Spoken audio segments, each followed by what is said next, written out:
les troupes ukrainiennes continuent de mener des frappes de drones sur les villes arrières russes.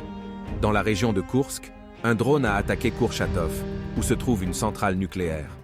Un bâtiment administratif et un bâtiment non résidentiel ont été endommagés. Un autre aéronef a été intercepté alors qu'il s'approchait de Moscou, près de la ville de Lyubertsy.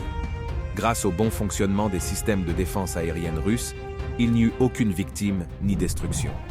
Dans le même temps, l'ennemi a de nouveau utilisé un drone pour attaquer l'aéroport militaro-civil de Pskov. Le drone a été détecté par des équipes mobiles de défense aérienne et abattu au-dessus du micro-district de Kresty. Dans le secteur de Kupiansk, les deux parties mènent des combats de position en utilisant mutuellement l'artillerie et les drones. Néanmoins, le commandement ukrainien a transféré des renforts sur la ligne de front et dans la région de Dvoreshnaya, craignant une offensive russe. Sur le flanc sud de Bakhmout, les troupes russes tentent une offensive près de Kleshchevka.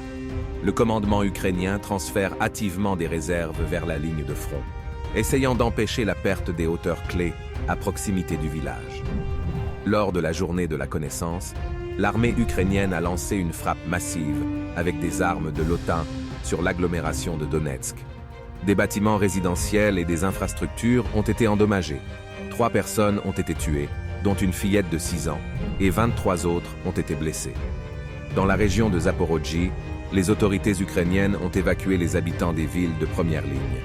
La présence de Goulia-Ipolier sur cette liste souligne la possible volonté de l'ennemi de reprendre les combats dans cette zone. Près d'Orekov, les troupes ukrainiennes, au prix de pertes importantes, sont parvenues à établir un contrôle total sur Rabotino. Dans le même temps, l'armée ukrainienne n'arrête pas ses attaques en direction de Verbovoe, mais y rencontre une résistance obstinée de la part des troupes russes. En région de Kherson, des unités russes tentent depuis plusieurs jours de prendre pied sur l'île Nestriga. Dans le même temps, l'artillerie et l'aviation tirent sur les forces ennemies tentant de débarquer à l'est du pont Antonovsky.